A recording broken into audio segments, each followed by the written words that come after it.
To access the air filter, first open the hood.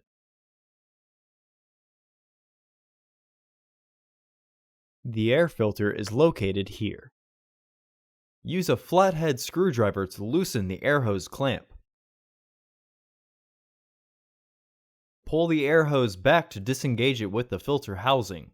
Tuck it if needed.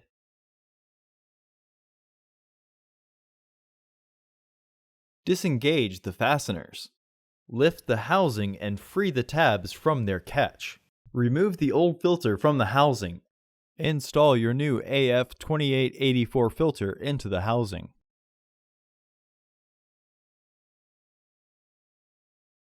Reinstall the housing by sliding the securing tabs in.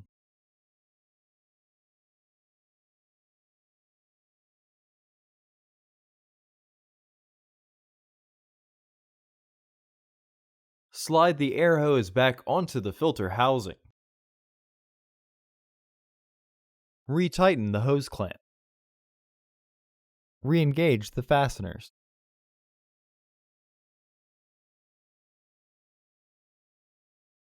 Close the hood.